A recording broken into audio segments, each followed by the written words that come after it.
Good morning, everybody, and welcome to this meeting of the Great Salt Lake Advisory Council. We appreciate you being here. Glad folks recognized we're not in our usual digs today, so thanks for coming down to DNR. And I want to thank Paul and Jen for setting up and everybody else. So thanks for being here. I appreciate your time and attention. I'll declare that we have a quorum present. We do, and it's our tradition to sort of run around and do just quick introductions for the folks that are here in the room, with apologies to those online. It's a little bit harder to do it that way. So maybe, Tyler, if we could just talk your name and affiliation for folks that are here for the first time, and then we'll go around the room itself. You bet. I'm Tyler Smith. I'm with the Utah Department of Veterans and Military Affairs. I'm the Installation Resiliency Program Manager, so I'm the military liaison. Elizabeth Kitchens. I am the Utah State Director for the Nature Conservancy, representing conservation interests.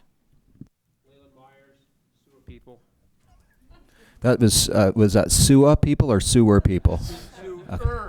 Just checking. Thanks, Leland.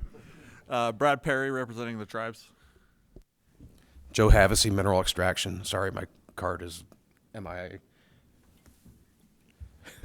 Thanks. Ryan Doherty, representing Tooele County. Tim Hawks, representing aquaculture. Tom Ward, representing municipalities. John Crofts, Davis County Commissioner. Lee Perry, Box Elder County Commissioner. Trevor Nelson, Bear River Watershed. Angela Gong, Forestry, Fire, and State Lands. Now, Angela, could you maybe run a mic? Maybe we'll start over here with Jack and just kind of go around. Jack Ray with the Utah Waterfowl Association. Jason Brown with Envision Utah. And Jeff Denblaker with Jacobs. Cody Lutz, Envision Utah. Emma Clinton with Envision Utah. Jim Harris, Division of Water Quality. Linda Freitas, Friends of Great Salt Lake. Jan Streifel, League of Women Voters. Marissa Weinberg, Great Salt Lake Sentinel Landscape. Lindsay Smith, Great Salt Lake Alliance. Laura Vernon, Water Resources. Joel Williams, Acting Director at Water Resources.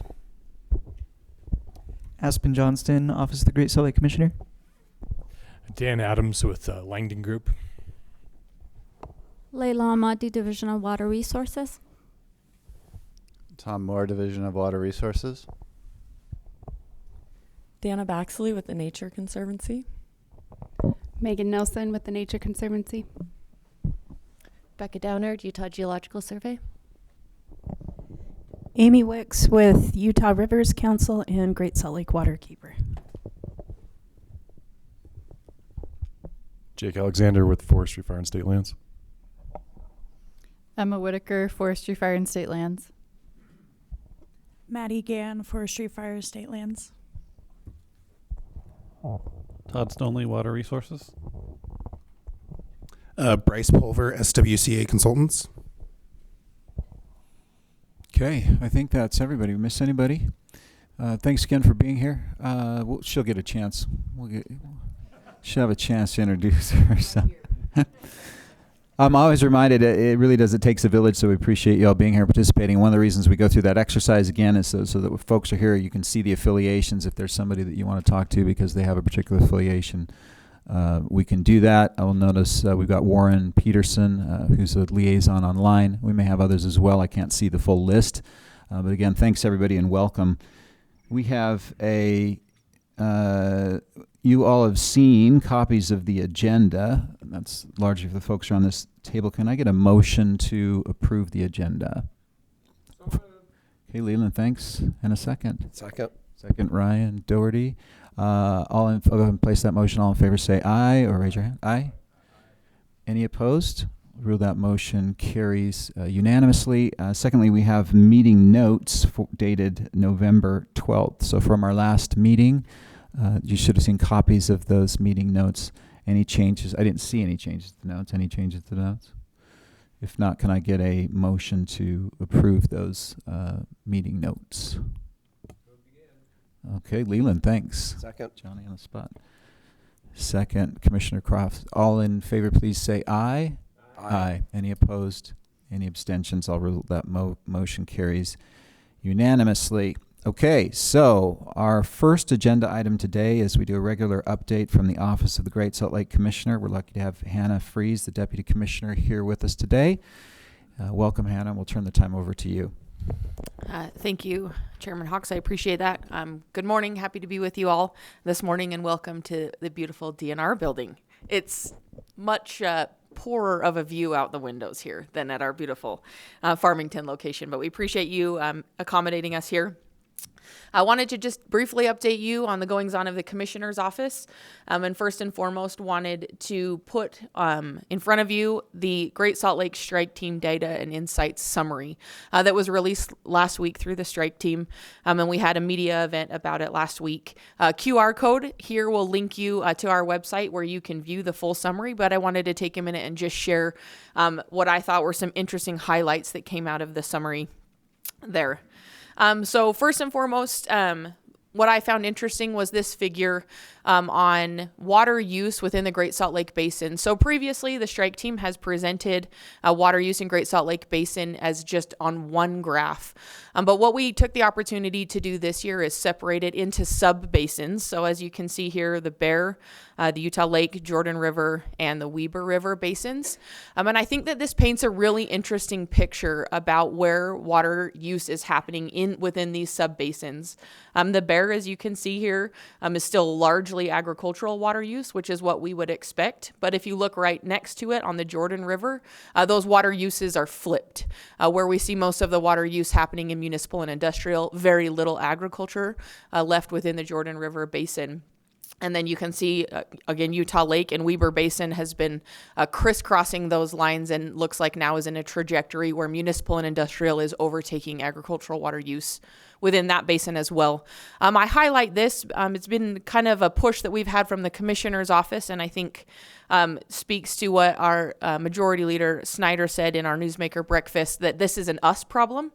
And this gives us an opportunity to showcase on a more specific level that your conservation matters where you live. And these graphs point to that within these specific sub-basins, that we can't just point to one water user or one group of water users, but that it's going to take all of us. And so just some really interesting insight that I thought came out of that Strike Team report.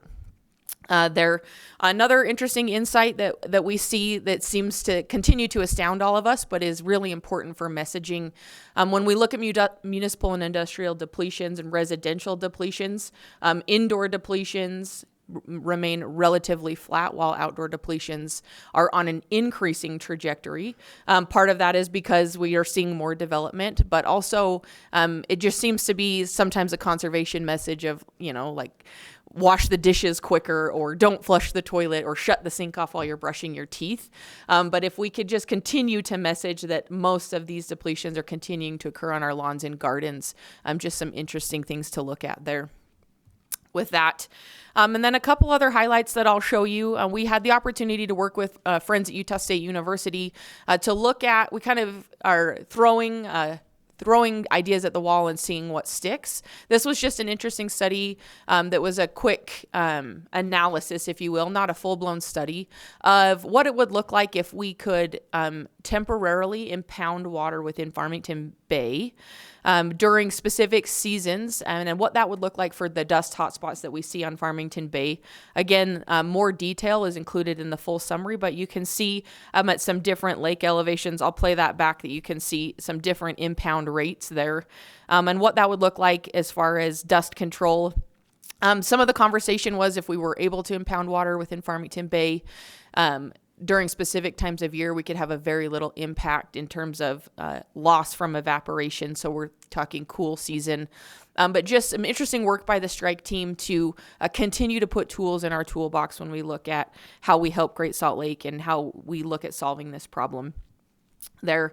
And then again, as part of this study, we looked at water that accumulates in Newfoundland Basin. To orient you, you can see the figure. I don't know what side it's on for you, Tim. This side? Yeah, well, it's on both. Newfoundland Basin sits in the west desert of West Salt Lake. It was a basin where when Great Salt Lake flooded back in the 80s, the water was pumped out into Newfoundland Basin.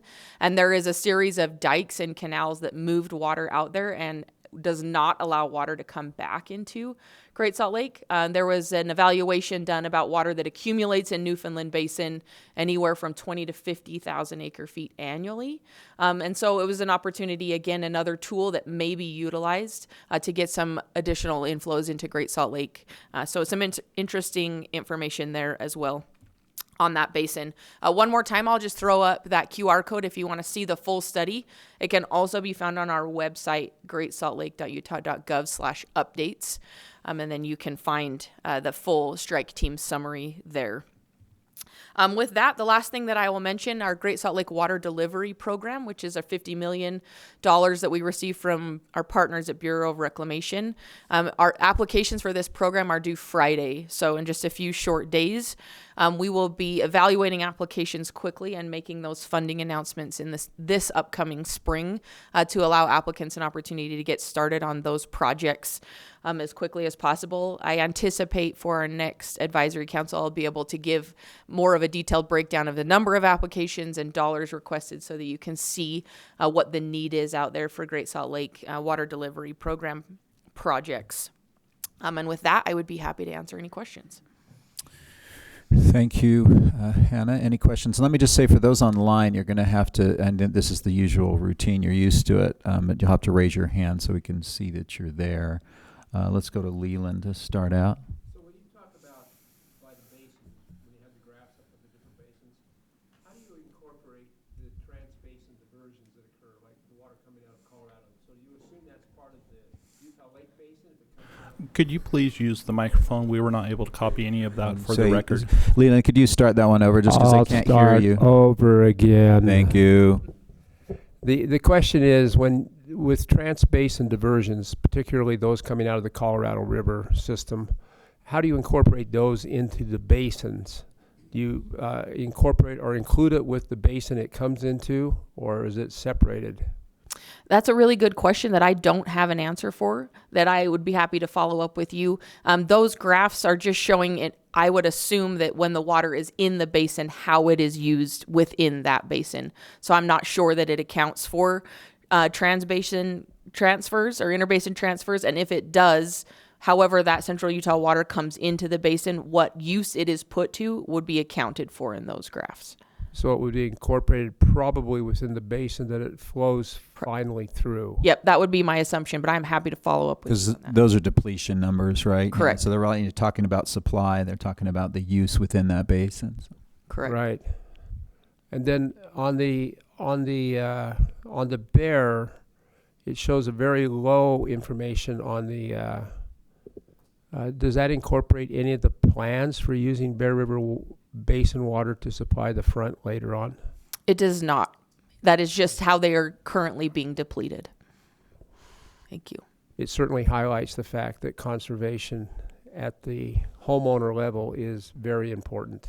Something we keep forgetting, I think. Correct. Or wanting to forget. Thanks, Leland. Brad, did you have one? Okay. Yeah, Ryan, go ahead. Yeah, thanks. So I do have to apologize. I haven't fully gone through the report. I just started yesterday. I think you're going to have to be a little closer to that mic. Oh, sorry. So apologize. I haven't fully gone through the report. Just started yesterday. But one thing I did see a nice decline in agriculture use. It looked like we've had, but a large increase from the industrial and residential. So have you, and not looking fully at the report, have you guys dug in? Is that agricultural use going to residential, like being flopped Yep, that's over, the conversion. not actual reduction in use from agriculture. It's just mostly lands being developed. Yep. Now residential is going over, so we're seeing this flop of the two. Yes, there is some agricultural conservation in there, but by and large, it is the conversion of agricultural lands to be developed. Okay, thank you. Yep. Tyler, go ahead. Yeah, Hannah, so in reference to the Newfoundland Basin, you mentioned that it exists because of back in the 80s when there was so much water that water was pumped out of the Salt Lake into the Newfoundland Basin. So I think I already know the answer, but Is it not feasible to pump the water back the other direction? It would actually gravity back so that we could save those pumping costs. There is a series of berms and dikes in place that prevent it from gravity flowing back. So I know there was some discussion about a possible project to construct a channel or a ditch, if you will, to allow that water back in. So that's something that I think is really worth exploring. And so I know Marissa's working on that as well. Yep, I agree. Thank you. Yeah, Tyler, as you said, I think, and Hannah pointed out, I think that the reason there's so much water there intermittently is because of engineering in the past. So the question is just, can you kind of restore connectivity there that was there historically? Any other questions for Hannah? Okay, any online? Give you a chance. Okay, seeing none. Hannah, thank you very much. Appreciate you being here. Thanks for all the good work and highlighting the strike team report. Okay, so today we're going to move to the next item on the agenda, and the bulk of our program today is a deep dive into the Great Salt Lake Basin Integrated Plan. This is a multi-year effort really to understand, I think, water use across the basin, understand the trade-offs, and really kind of come up with a long-term plan strategy for the way that water is used. And so again, we're going to do a deep dive with that. Hopefully you saw the materials in advance. If you didn't, it's all stuff that will be explained here, but we're going to turn the time over to Laura Vernon to sort of kick us off with this. Are you ready to roll, Laura? Oh, I'm ready. Okay. Good morning. Thank you all for having us and allowing us to do a deep dive discussing water in the Great Salt Lake Basin. We want to put you guys to work today. We don't want to just talk at you. So hopefully you saw the instructions to bring your laptop. So we're going to have an exercise to go through in a little bit. But before we start on that, I will just give you a little bit of an update of where we're at. So we're excited things have been really moving. As we're getting the process going, we have hired Envision Utah to help us with the planning and public outreach for this multi-year process. We have also contracted with Precision and Hydros engineers and within the U.S. Bureau of Reclamation, who are in another room, I guess, talking about climate modeling at this point. The discussion is super riveting, so I think they'll be over here in just a minute. But anyway, so we've been moving forward and we are at a point now where we want to start gathering our information on first round of workshops. And so we're going to kind of use you guys, if you don't mind, as kind of the test crew for this survey piece. So bear with us. We're also open to feedback if there's anything you want to impart as we go along. So as you know, and I talked about it, I think at the last meeting, the goal of the Great Salt Lake Basin Integrated Plan is to ensure resilient water supply for Great Salt Lake, but also to ensure that all of the water uses in the basin are sustainable into the future. But how do we talk about the basin plan? We're talking about it as a roadmap for managing water in the basin. We want a healthy lake, but we also want a high quality of life for the people living in the basin. This plan isn't about only saving Great Salt Lake. This plan is about the broader basin, and I think it was instigated because of the low Great Salt Lake levels, but it's not solely, the sole interest isn't Great Salt Lake.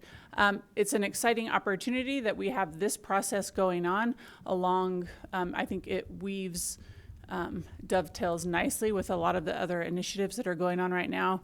If you all saw a couple months ago, the governor's Great Salt Lake 2034 charter, where he is having private and industry folks hop on, sign this charter to agree to 5 commitments for Great Salt Lake, which is getting us to a healthy Great Salt Lake, or ensuring a healthy Great Salt Lake before the 2034 Olympics. Great Salt Lake Commissioner Office's strategic plan. We're excited that this effort will be a part of the Commissioner's Office long-term plan. And then the Bureau of Reclamation, we are partnering with them now on the efforts to complete the basin study. And that's how we received part of our funding for this project, was through a Water Smart grant through the Bureau of Reclamation, as well as the legislature through a previous House bill.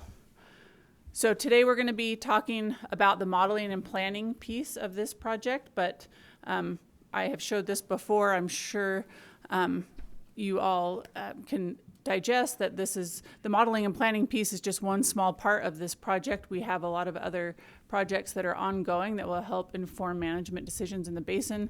Hannah was just talking about some of the ones that are highlighted in the strike team report this year, which are the opportunities or options for dust control, where we looked at dust mitigation measures and costs in the basin. And then we recently had an agricultural water cost optimization cost project done as well that was highlighted in the strike team report.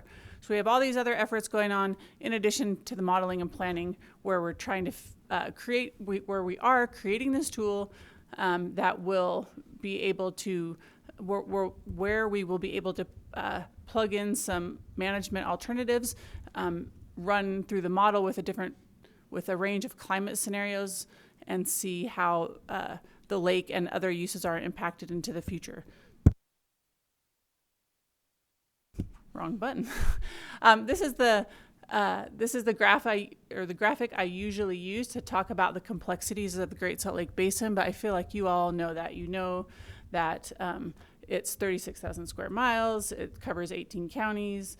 There's 150 water rights associated with the basin. You guys know the complexity of the system, but what I want you guys to start thinking about today when we're transitioning to this exercise is just what are your priorities in the basin. So for your interests, for your groups, your organizations, where are your priorities, what's important to you, and we will be talking about those in the future. And I just wanted to point out that we know that you guys, there's been opportunities to provide feedback about what's important to you about Great Salt Lake and what is a healthy Great Salt Lake through the water value study that Envision Utah did.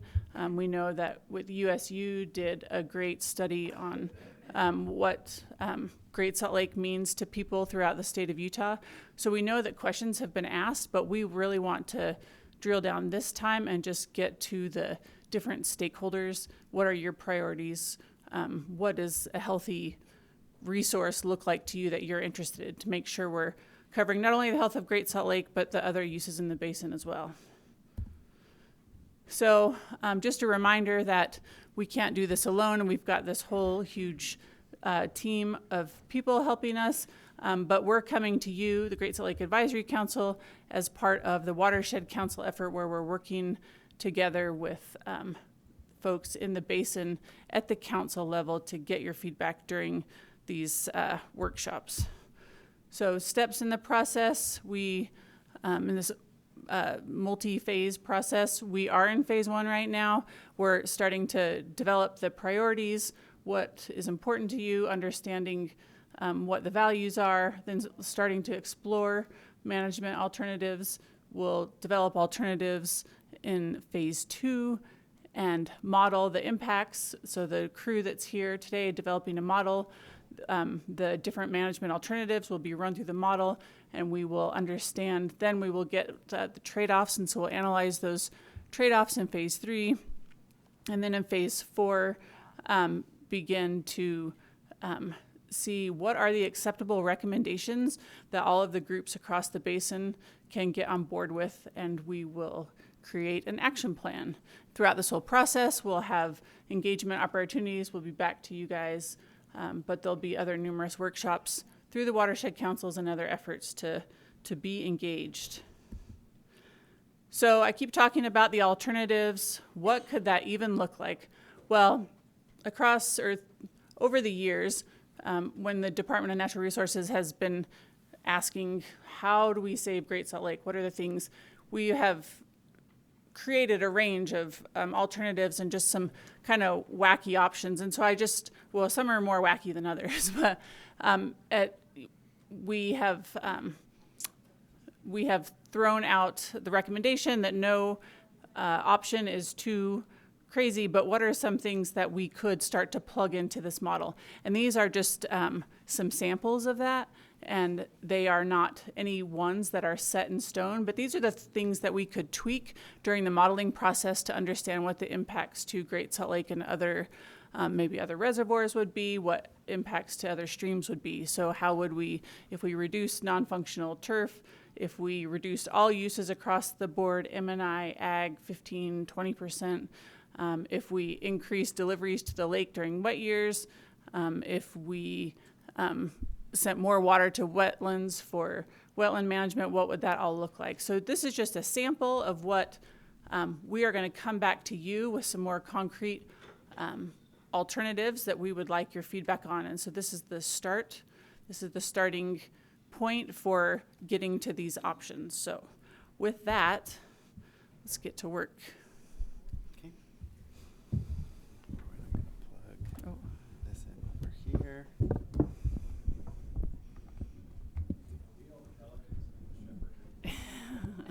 Yes, I think they said we were the test pancakes. I do have to say, this is one of the coolest days that I've been able to experience at DNR when we went pelican banding out on the Great Salt Lake playa. It was a remarkable day. One of the best ever. If you ever have the opportunity to go pelican banding with the ecosystem program, you should take them up on that offer. Okay, well, I'm Jason Brown. I'm the CEO of Envision Utah, and I am really grateful that we have the chance to come and gather some input from you.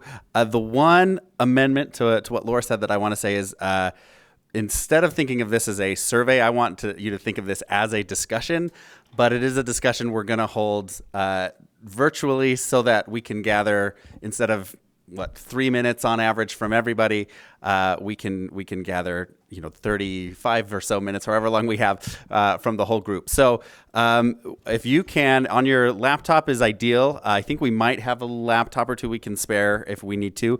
It will still work on a phone. It'll absolutely work on a phone. But if you can go to utah.startconverge.com/conference. I'll give you a minute to pull that up. Members of the public or other agencies who are here who would like to participate are also welcome to join. We'd value having your input as well. This is kind of like Slido or Poll Now or Poll Everywhere that you may have done in other meetings before. This is just a much more powerful tool that gives us a lot more information, allows you to access a lot more information. So this will be a virtual discussion group. After you go to the utah.startconverge.com/conference, you can enter the number 1744. Then we will ask there for your name. If you feel uncomfortable giving your name, you can just put an alias in there. Same thing about email. If you feel uncomfortable doing that, you can just put an alias email or something at something and call it good. The responses that everyone here provides will be anonymous. So members of the council, you'll all be anonymous, although we will ask you to identify if you're at least members of the council. And then everyone else, your responses will also be anonymous. We will ask you to identify at the beginning if you are not members of the council. So I'll give everyone just a couple minutes to do that.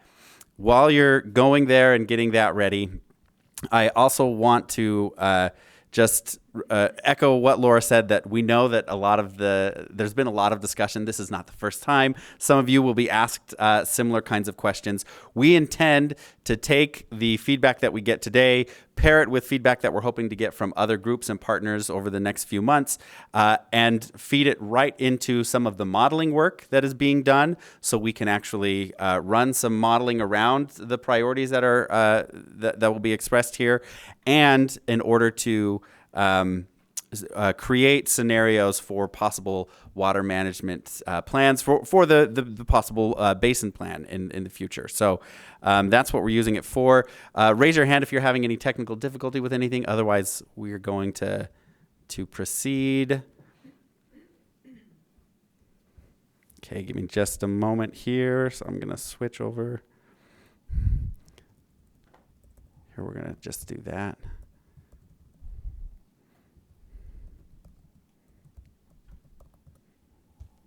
All right, and so I'm going to run this one here so that everyone can see what we're looking at online. And I will also say the way this works is I'm in control of what screen you're seeing. So once you log in, you should be seeing this same screen here, and then you won't have to do anything to advance to the next question or anything. I will guide us through this. Happy to answer questions as we go, but most of the next 30-ish minutes or so or maybe a little longer is going to be typing in responses to questions.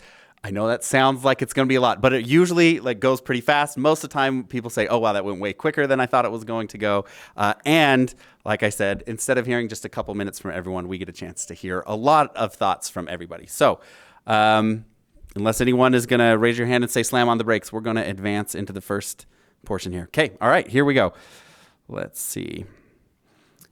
First thing, really easy, if you could just let us know, everyone who's participating in this, if you are a council member or a public participant. Again, we will anonymize your actual responses, so they won't be attached to a specific person or name, but we would like to know who is on the council. To be clear, we're treating liaisons like council members, so if you're a liaison, say yes, you're a council member. Thank you.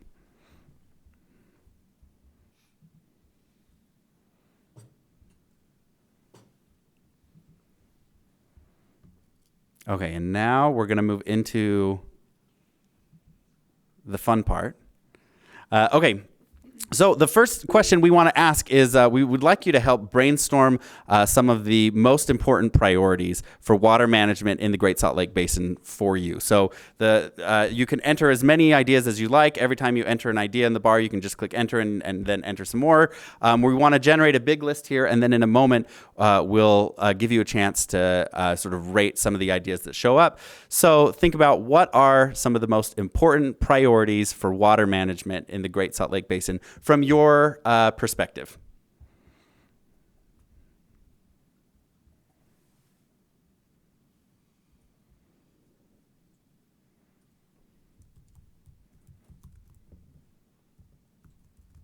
People type fast. All right, we have enough responses now that we know that at least we could have at least one response from everybody who's signed in. So that's good. I'll give you another minute to think through this. Again, we're going to try and categorize this list condense it down. There's some repeats here for sure. So we'll condense it down and then have a chance to evaluate some of these or indicate what you think is most important and then elaborate on it further.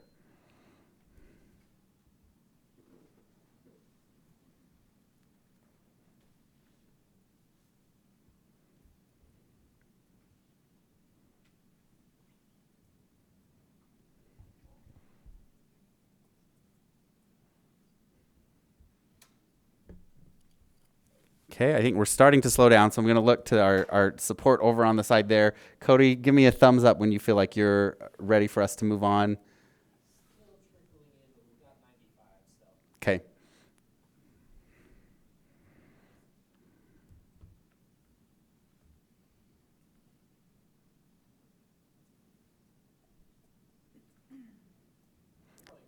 Okay, all right. If you want to go ahead and start categorizing those real quick, we'll give the team over there 1 minute or so to try and summarize and categorize the responses that we have. I'll show those to you in just a minute.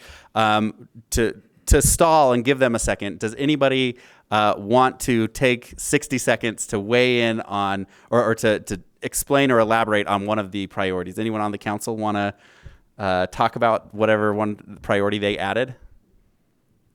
Anyone? All right. This is preaching to the choir, but without healthy and sustainable levels for Great Salt Lake, so many others of values that we put on, whether it's the lake or just living in Utah, go by. I mean, the effects of long-term desiccation of the lake are really catastrophic for economy, for home prices, values, agriculture, whatever thing you value. So much is tied to that. I don't think that's exaggeration or hyperbole. I think it's real. Lee, did you have something? You just lumped everything together, but yeah, I agree with you. But for me, I mean, obviously, for my area, it's do you want to eat? And it's agriculture is a key component to this thing. Is we can't just eliminate agriculture altogether and just throw it all to the lake, because if you do, we don't eat. Yeah. And we Yeah. have to be thinking about that as a human race. We have to have the ability to eat, so we got to think about agriculture for sure. Thanks, Lee. Tom, did you have something? The nature of the question was, what priorities? I'll maybe reverse that. What are we willing to give up if there's a triage? And I think, is that lawns that we don't use? Is it efficiency in our agriculture? Is it a dry lake? Because the Great Salt Lake Management Plan defines lake levels. We don't know what the lake level is going to be because the biggest factor influencing that is Mother Nature. Mm-hmm. And Yep. where that's going to go, we don't know. It's going to be higher or lower than we expect. We can make choices now on how we develop new property. Do we want it to look like St. George with zero landscape outside that gives us a resilient buffer? I don't want to get on a triage here, I've said enough. I'll say it that way. Okay. John, All right, did thank you have something? Commissioner? Just, we always have competing interests in that. And one thing to add there that was also brought up in the Davis County Commission is the aquifer depletion in Davis County. We have settlement going on in the west part of our county, the southwest part of our county. So some of the actions that we are taking to conserve may actually harm our aquifers. Okay, thank you. How we doing over there in the peanut gallery? Ready to advance? Okay, all right. All right, sorry. There's a lot of ideas there. We have a tool that helps categorize things, but sometimes if there's a lot of different ideas, it takes a minute. Okay, great. All right, so I'm going to bring you to the next page here where we can see this is our best summary. It is AI assisted, but our best summary of some of the of the ideas that were presented. I'll give you just a second to look at this list over, and then we're going to move into the next question, which is going to be evaluating these and choosing your top ones. If you read through this and there's something really, really important that's missing here that you want to be able to prioritize, I'll give you just a second to say that and we can add it. Otherwise, we're going to move on with this. If your idea is hopefully at least a little bit captured in here, we can rate the ideas, and then you'll have a question a moment later to be able to evaluate or to expound upon your priorities and add any clarification if you want. So unless there's something that's really, really burning that's missing, we're going to go on in 3, 2, was that a chat? Somebody saying? All right, going on to the next question then. Now we want you, I know this is tricky, but we want you to rate your top, or choose your top 3. So just looking at that list of 13 items that we just gave you, pick the 3 that are most important to you. And again, you'll have a chance in a moment to expound upon that. So I'll give you just a few minutes to do that. I'm going to jump in from online here. The coordinated management is not on that list, and it's quite important getting everything else done. Okay, thank you, Warren. That was Warren, right? Yes. Okay, all right. We will give you a chance to note that in the next question. I apologize that we didn't get that added onto the list there, but there will be some opportunities to bring up that coordinated management piece later. We'll make sure that we capture that as we think about these results as well. Safe to assume, I think, Warren, that we have at least one person who would put that in their top 3. Yes, I think Laura would put it in all of the top 3. That's probably true. Okay, looks like we do have just a couple more coming in, so choose your top 3. It does require you to do 3 before you can submit it. So choose your top 3. And then I believe that after you submit, you should be able to see some of the responses rolling in. Is that correct? Okay, great. So it looks like we have Great Salt Lake Ecosystem Health and Management is in the lead right now, followed by Water Conservation, Reducing waste, Sustainable Growth and Balancing Water Needs, and Dust Mitigation and Control just jumped up. And then rounding out the top 5, we have Water Availability and Quality Management. Okay, we're going to move on now to the next question, another brainstorming activity where you're going to add a number of different items. So this one is thinking about what you selected as your top priority. I'd like you to take a minute to describe the benefits that would come. So, short phrases usually, or maybe if it's really short, a word or two, but describe what benefits we would get from your top priorities. So think on what you just added and say, okay, let's say we I can't remember what some of them were, but let's say we actually do that. What benefit are we going to be able to get? I'll give you a minute to do that, and you can add as many as you'd like. I don't anticipate there'll be quite as many on this one as on the first go around.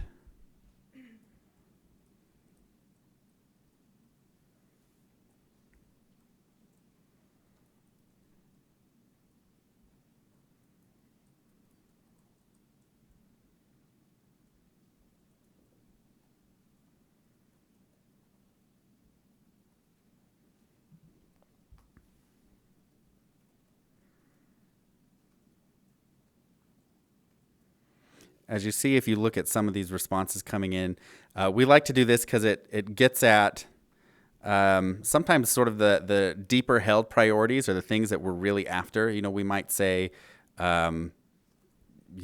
lake levels or dust suppression, for instance, but we're trying to push and say, okay, so what's the benefit that we would get of dust suppression? And we can really try and understand what people's real motivating priorities and even values are here. So thank you for thinking about this and answering these questions.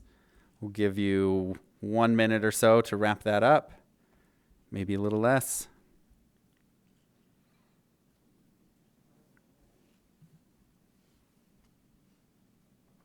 And actually, as you're finishing up, I'd encourage you to think about one of the benefits that you just wrote down in this list and ask yourself again, okay, so what's the benefit of that?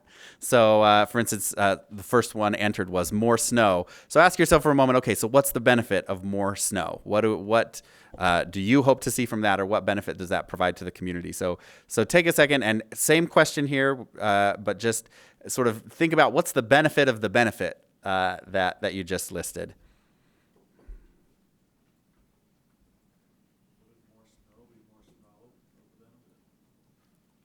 And if that's it, then that's it.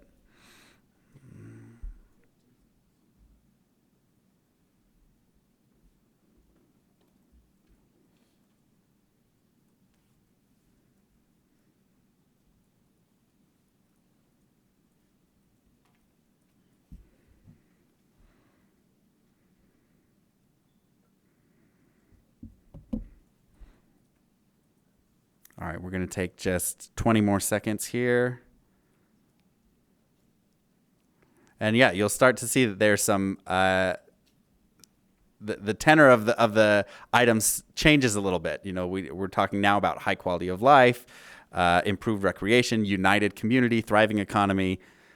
All right, so let's wrap that up, and I'm going to move you to the next question in 3, 2, 1. Okay.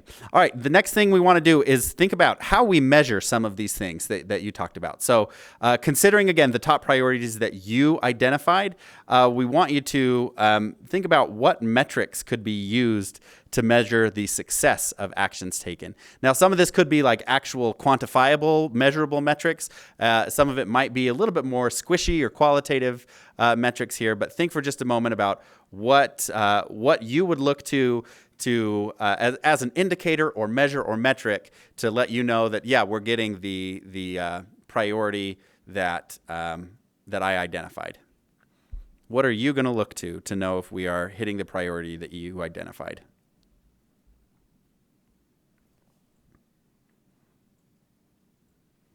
And we'll try and be kind of quick on this one, I think. Let's go for about 1 minute.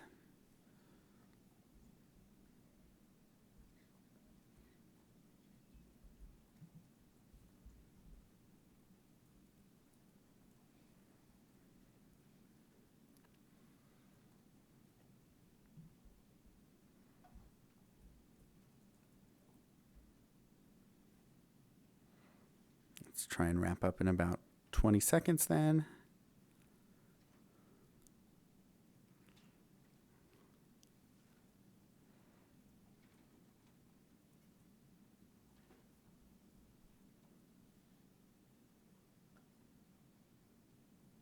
All right, I'm going to move you on to the next question. Now we're asking you for this one to look at the same list of 13 items. Imagine there's 14th that we'll capture, but the 13 items that we looked at before, and we want you to look at this from a slightly different perspective. Think about what the top priorities you think might be for the average water user in the basin. What we're doing here, obviously, is seeing if there's a perceived mismatch between people like you who have been highly engaged in thinking about the health of the lake and water in the basin versus what you think the average water user or resident in the basin is might be thinking about or prioritizing. Question, are we talking the individual level or institutional or corporate? Oh, man, I'm going to leave that open to you to pick how you want to think about that. Again, what we're looking for is do you feel like we're going to try and see if there's a mismatch between what this group here might prioritize and what you think other people are prioritizing.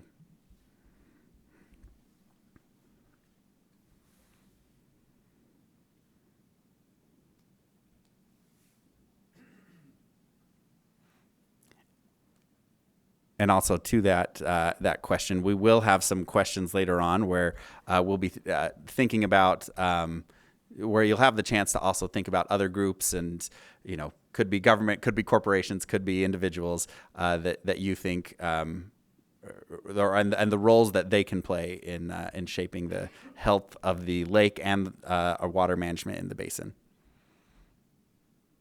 Okay, we'll take just 15 more seconds. I think most of the responses have come in.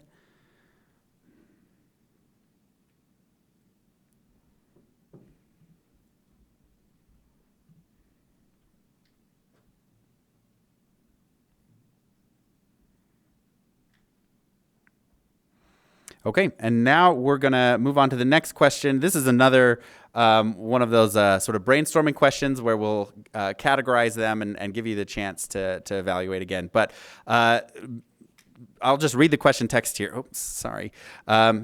We have many strategies that have been identified already for managing water in the Great Salt Lake Basin.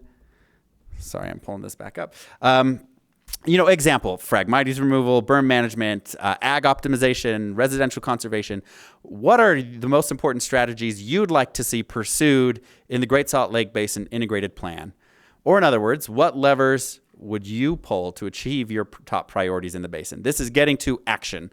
We talked for a minute about what we want to see out of this. Now we're talking about what is the actual action that you'd like to, actions you'd like to take or see others take or things that you'd like to happen. And we'll give you a minute here to add some of these, and then we're going to do the same thing. Where we'll try and summarize the list and give you a chance to identify your top three.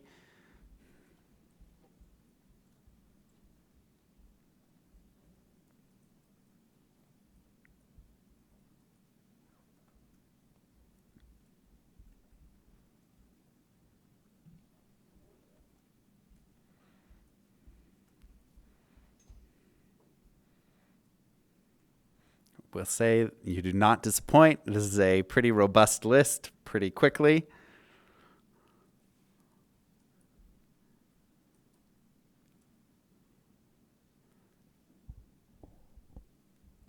And our behind the scenes team over there, I think it's probably about time to start categorizing so we can get that. So while we give them another minute, let's stall. If anyone on the council would like to expound briefly on any of the strategies or levers that you entered here. I think for me, the single biggest wasted water is non-functional turf, by which I mean turf that we don't use. If the only reason you step on it is to mow it, that's non-functional. But that's a waste, right? Everything else, we're using that water, and that water in many cases can be used over and over again. Leland, go ahead. I think we have to look at what is holistically supporting the fact that we exist here, as well as we want to have a vibrant environment. And so the things that we can do individually and as a population are optimization of water uses. And that means significant green space reduction in our residential areas and our commercial areas It means significant support for agricultural optimization of water so that they use the least amount to get the production that they need necessary. And I think those are things that can actually benefit the lake. You know, there's a lot of areas like the dust question that needs a lot of research to decide whether or not it's a real and how real the issue is. We use it a lot to scare people, but it'd be nice to know the reality of it. Thanks. And then Tom. In my mind, I was thinking of a water budget under the ultimate scarcity scenario. What would be the first, I use the analogy, my wife works in education, the first child I push off the bus? Would it be the turf that I don't use? And so planning for that, do we allow landscapes to have non-functional turf? So the things we do now, my point is the things we do now need to happen now so that 20 years from now or 5 years from now or 2 years from now, we're not pushing real people or birds or something we really value off the bus, so to speak, as opposed to we can do without non-functional turf in my yard. If there's a park somewhere within a 5-minute drive or walk, I'm okay. That's my point. Sure. Okay. Thank you. All right. How we doing over there? We about ready? You haven't looked online yet. Oh, sorry. Yeah, my only comment is what Leland said. Transcribe it and use the list. Anybody else online? I haven't seen another hand. Okay. All right. Jason, you guys ready? Yeah. If you guys can push it through. I'm not seeing it show up quite yet. Okay, there we go. All right. All right, so here's the list that we have. I hope all of Leland's are on there. That's going to be embarrassing if they're not. So we have 14 items here for you to scroll through real quick. I'll let you just take a quick moment. We will give you a second. We can add a couple more if there's an idea that's not represented, at least loosely enough for you to be able to expound on it.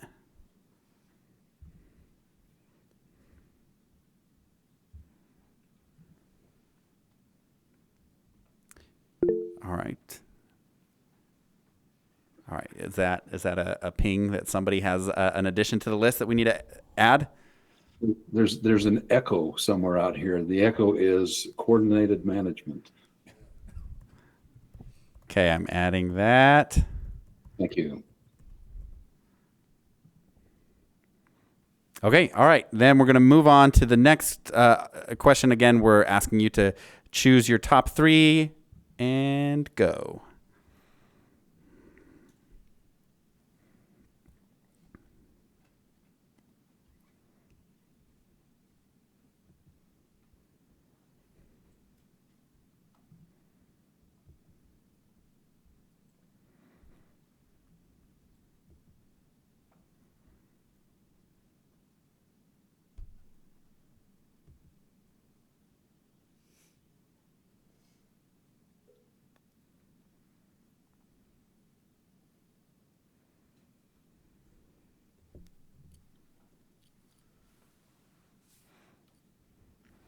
All right, so far it looks like we have ag optimization, number 1, with water rights dedication, acquisition, and water leasing. There's more to that, but that's number 2. Implementation of water conservation policies and government support for those is number 3.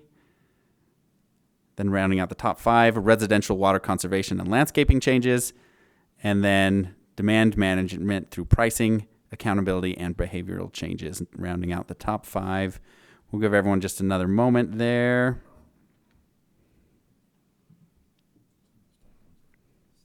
I know that's part of the problem. And then similar to last time, but different. Our next question here, we want you to again think about what you identified as the top 3. And now rather than telling us the benefits of it, because we kind of captured that before, we want you to tell us, how do we do it? What's required? What's going to have to happen to implement the strategies or to pull the levers that you just identified? For those, if I can push, for those who are putting funding or dollar signs, we'd love to have a little more specificity there of maybe, where the money is coming from. If you have that, if not, that's all right. If you just know that it's going to take money from somewhere.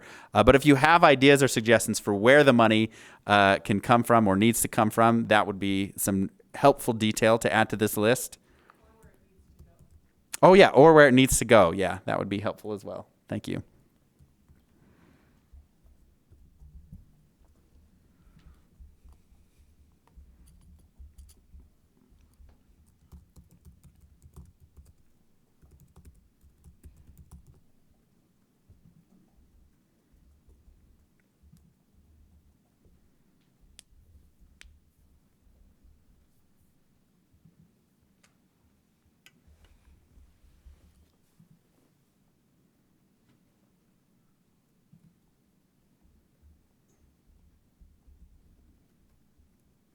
Okay, all right.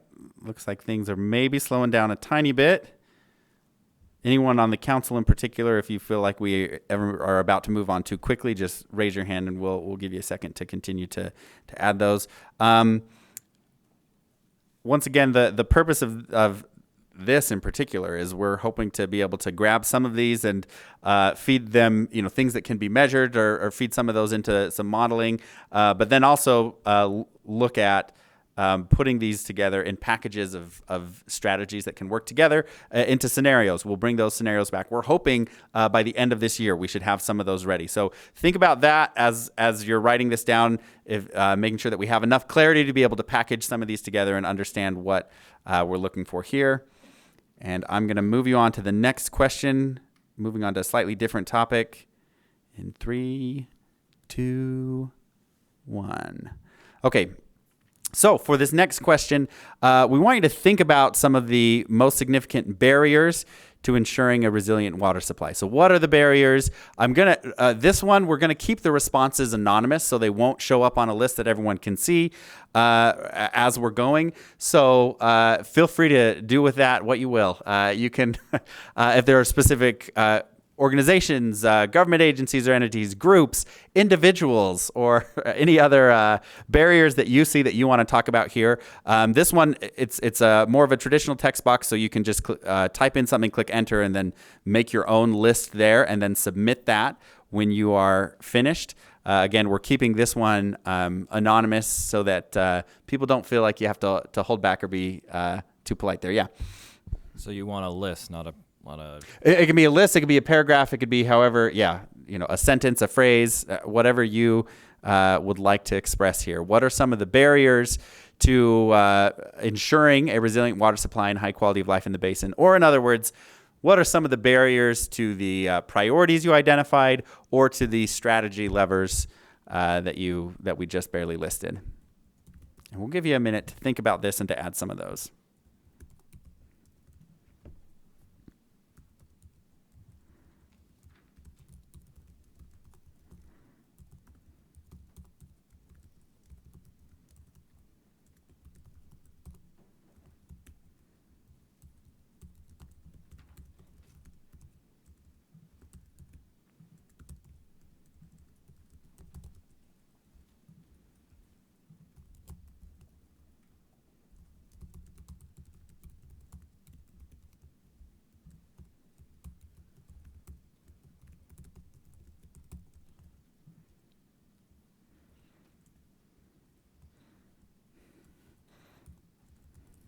All right, looks like we have a little more than half of the participants in this who have submitted something, so we'll give you another minute or two to finish up here. I think after you submitted, you should be able to continue adding more things if you think of something else. Yeah, helpful. Again, if you are listing things such as funding or something like that, if you can be descriptive as possible in this to help us be able to understand what things you're pointing at or what you mean there, that would be really helpful.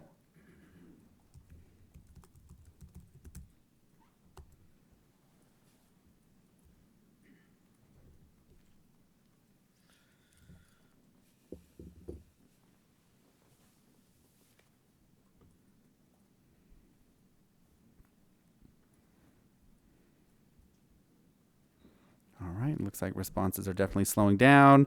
Let's try and click submit in the next, can we say 30 seconds?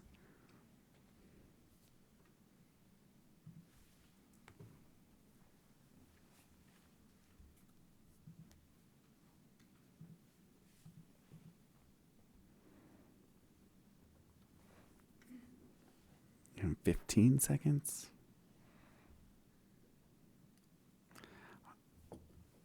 All right, as we're going on to the next, we're into our last section of questions now, and we're gonna, I haven't moved it yet, so you can finish up if you're finishing up. But as we go into the last section of questions, we're gonna oscillate a little bit between, I guess the ups and downs of things. We're talking about barriers. The next question is going to be about how we think about measuring success, and then we'll go into some risks, and so a little bit back and forth there. But moving on then in 3, 2, 1. Okay, so next one here. This is another one where you can just enter as many as you'd like. How will we know if the Basin Integrated Plan has been successful at the end of the day? What are you going to look for 5 years from now to say, okay, that plan that we created in 2026 and 2027 is definitely working? How will we know that we are being successful? And you can pick your own horizon. I said 5 years, but pick a horizon, 5, 10, 20 years, 6 months, whatever you feel like is the right horizon to think about how we'll know if the Basin Plan has been successful. You could even think about what would need to happen when the Basin Plan is finished or during the process for it to be successful. Just think about what success is going to mean or look like to you with the basin when we think about the Great Salt Lake Basin Integrated Plan.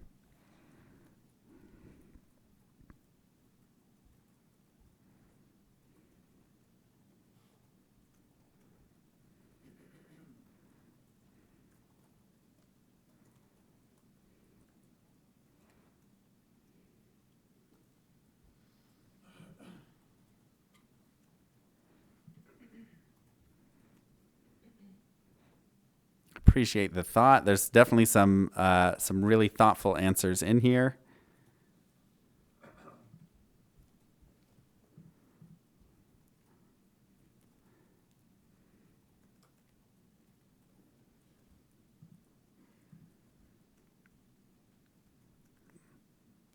Going to move on in 20 seconds.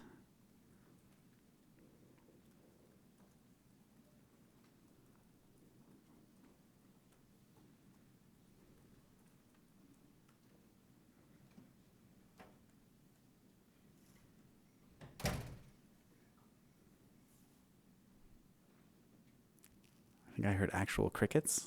Was that someone's phone?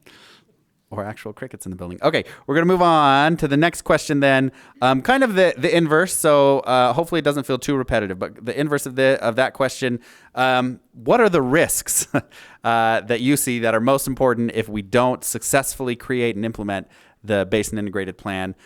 We will, Death, starting off real strong there.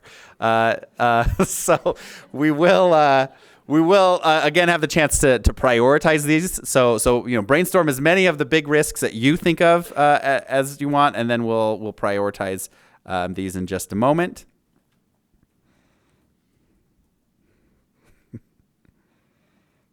If you're adding something like death, be clear of who's dying in this situation. Are we residents, lake, birds? What clarity is helpful.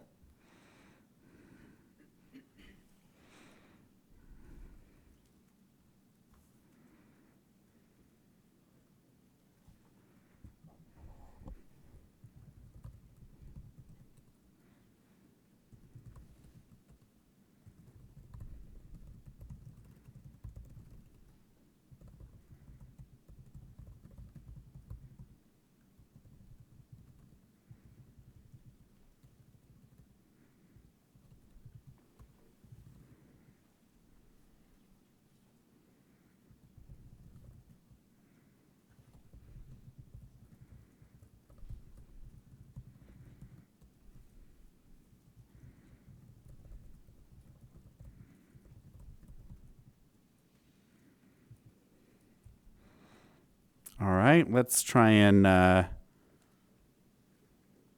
wrap this up in the next, let's say, 15 seconds.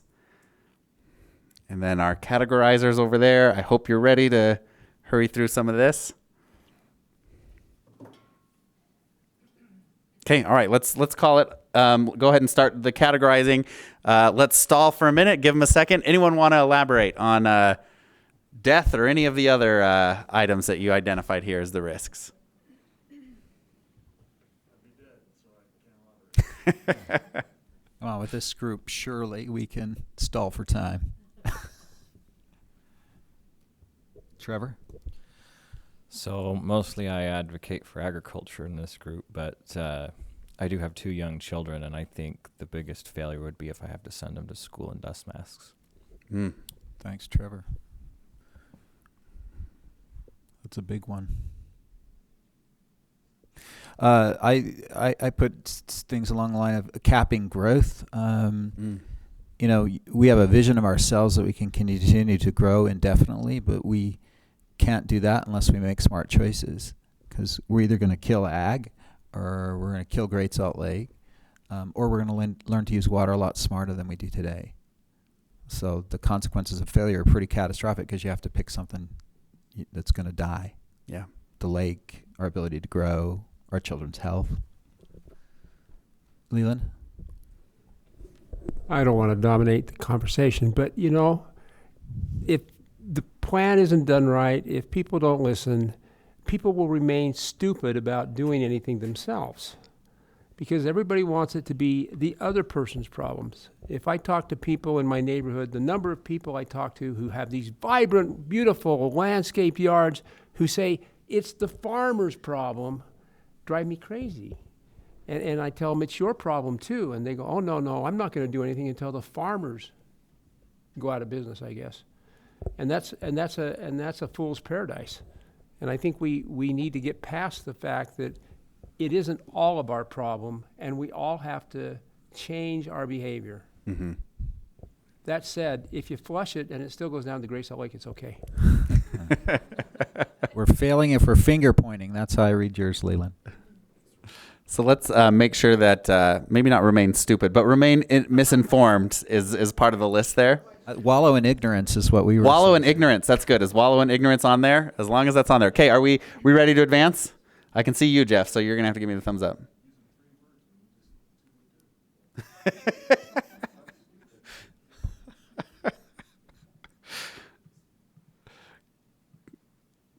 All right, I'm getting 1 minute. Okay, all right. We should be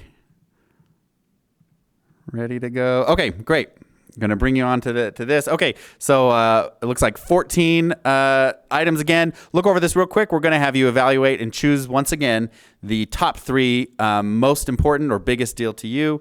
And if there is something missing,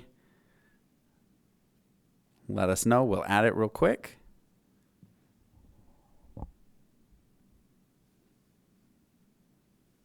Okay, all right, I'm going to move on to the next question, allowing you to choose, once again, the top 3 that you think are most important. Ready, go.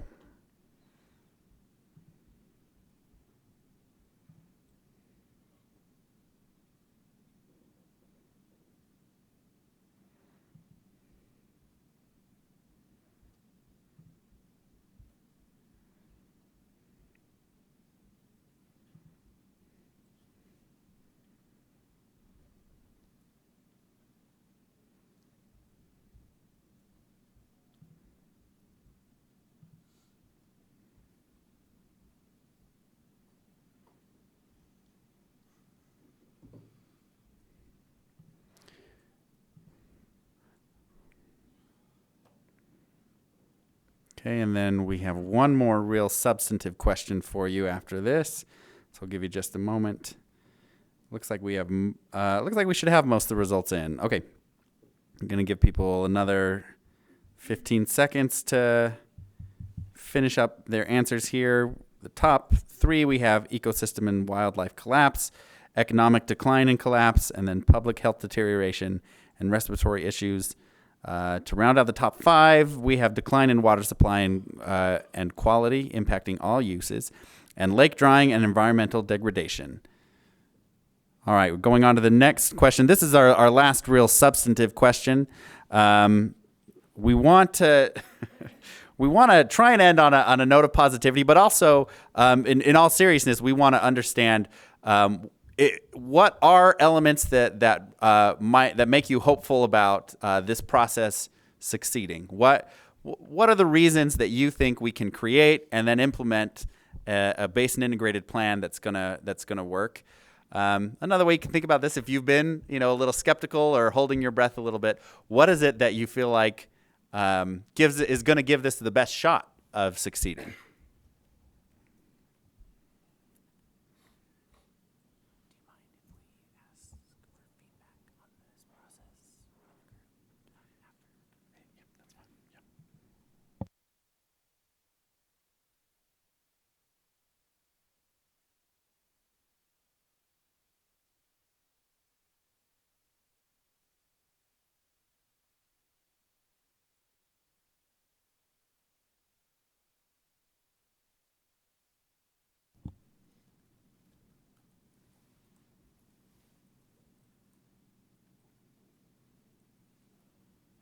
Okay, so I want to, as we're wrapping up here, I want to express my gratitude again for your indulgence in going through some of these questions. I know that some of this is discussions that have been had with this group and lots of other groups, but your input at this particular point in the process is very helpful. We will be having maybe not the exact conversation, but similar conversations with a lot of folks over the next coming months. And again, taking all of this input to feed some of it into some modeling and to feed some of it into scenarios that we can all then examine and really take a critical eye to down the road. So this is the beginning of, I think, the last leg of what has been a really big process for this. There is one more set of questions, and you can answer them either on the computer or we can just discuss them. But we added a few questions here about, or just getting your feedback on this discussion today. As Laura said, this is our first of what will be many of these. So if there are things where you feel like, nope, this was a waste of time, we didn't like it, let us know. Or if you have thoughts about questions or ideas that we didn't cover or didn't give adequate opportunity to cover, you can add those here. If you're tired of typing and want to vocalize some of these or any feedback on this, we're also here to hear any of or to listen to any of that as well. Okay, test Pelicans. Anybody that wants the mic that is already, yeah, go ahead, Tom. Yeah, Tim. Maybe I took the exercise a little bit wrong, but in my mind, it's good to start with an understanding that we can't have everything. I think that's one of the problems. Yeah. Maybe it speaks to what Leland's talking about. It's not ignorance. It's like, well, why should I change until I have to change? And part of our job here is to see what the future looks like if we don't change now. So I don't know if there's maybe a better way to frame that when we get to a broader audience that isn't as in tune as this group here, that would help them do that.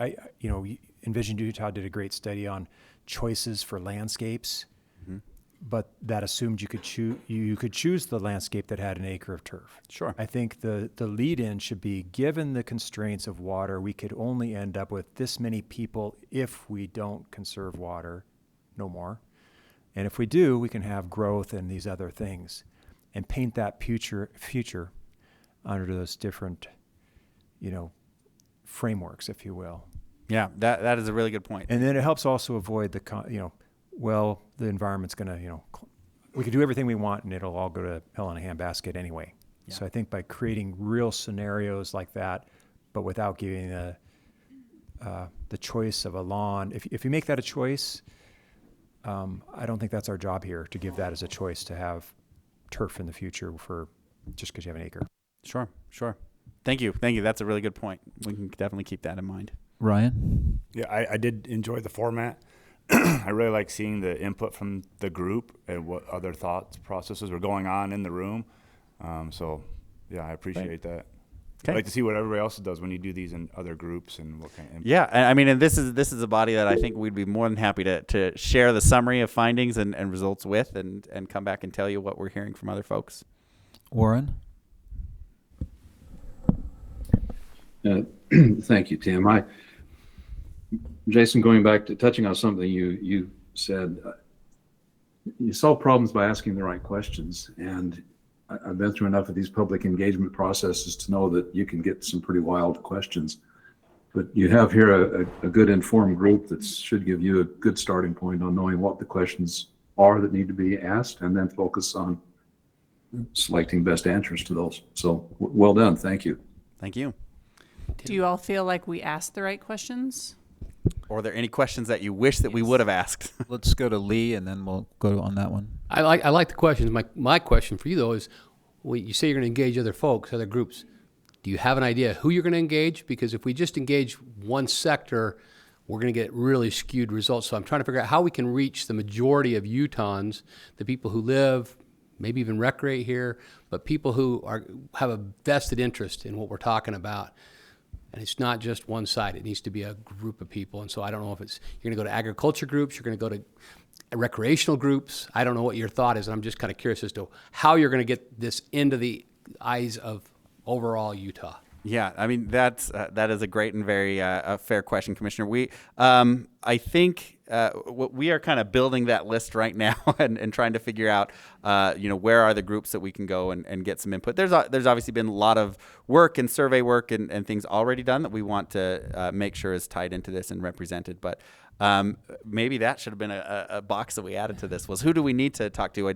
If you have some specific thoughts about who you want to make sure that we do hear from, we'd love to know that. But then we're also, we're very well aware that different audiences are going to give different answers. And the challenge will be, later this year when we're taking all the responses that we have and we are adding or trying to figure out how do we reconcile the different inputs into scenarios. And we'll have to, I think, be smart and strategic and careful and thoughtful about, giving the right weight to different groups. And, just because some group was really loud or was able to get 100 people at a meeting, that doesn't mean that they represent the interests of the entire state or the whole population. So it's not a vote. Yeah, we're very well aware of that, and we're going to be working really hard to make sure we're hearing a diversity of ideas and but then also appropriately considering how we package some of the ideas together. I'll throw out two groups, UAC and then League of Cities and Towns. Oh, yeah. Definitely there. Absolutely. Folks, because they're the ones that are going to make some of these decisions for us. Yep, absolutely. So our mission is to get on the agendas for all of those meetings or have like individual board or council meetings with them, but then also use the watershed councils as the kind of introductory groups that we will start to get this information from each of the different basins. You might consider getting in front of Utah Manufacturing Association, the Mining Association. That's a different cross-section of people who just keep their head down and work, not necessarily engaged in the various councils and commissions that a lot of us sit on. It can be a little bit of an echo chamber. Yeah, absolutely. That's a good idea. Thank you. I would just say, I think one of the challenges when you think about the feedback that you get, I've got to be careful how to couch this. On one level, it's always helpful because you're getting a sense of where public attitudes are, what people think, what's their perceived reality. The double-edged sword of that is if those opinions are not well informed, they're based on misinformation or poor information, then of course the signal that you get back is not one that you want to use for management decisions because it could point you in the wrong direction. So I just think that's some interesting nuance in data collection and how that data then ultimately gets put into a management plan for the lake. Yeah, and I will for water say, in Utah. Yeah, absolutely. And I will say on that point, our we have a sequence of goals that we need to accomplish. One is to engage folks that need to be engaged and to give people a chance to make sure that they are heard. But then right after that, we need to make sure that people are weighing in with informed or making informed or providing informed input, I guess. So that's definitely something that we will be doing at a later stage of this, is asking people again to weigh in, but under a scenario where they're able to weigh out like, oh, okay, these are the trade-offs of that. Oh, this is, these are the facts on the ground. And now, based on what I'm learning, here's what my views would be. So we're working towards that for sure. Okay. Any other comments, either online or in the room? We can go to the public for a second too, if anybody's got a burning comment from the public. Okay. And we can take feedback offline too. If anyone wants to reach out to us after the meeting, we'd be happy to hear anything you have to share. Okay, well, Jason and Laura, thank you so much. That was very informative. I think we all enjoyed the exercise, and we're curious to see where it goes. So thanks for being here and for Thank you so Mr. much Chair. for Thank you to having the us. council. Yeah.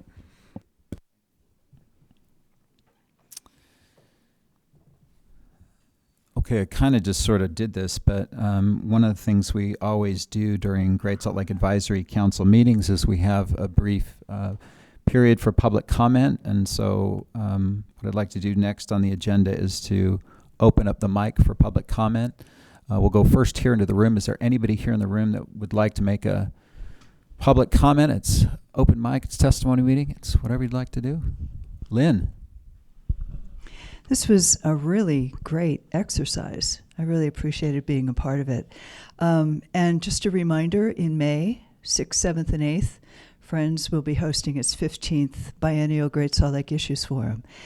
Many of you have been invited to present, with more to come. So check out our website, fogsl.org, and keep in touch, and I look forward to seeing you then. Thank you. Thank you, Lynn. Any other public comments in the room or online? Okay. Seeing none, I'm going to go ahead and close the public comment. I'm just looking for my agenda here.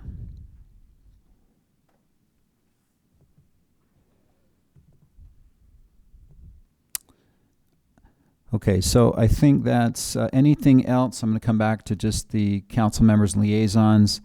Any other issues that you see emerging, stuff that you'd like to see on a future agenda? I'll just open it up to the council and liaisons for comments. Warren. Yeah, thank you, Tim. Well, with the legislative session coming up and a lot of bills still haven't been published, it might be good to have an item on the agenda for the next meeting as to what happened and what does it mean to us.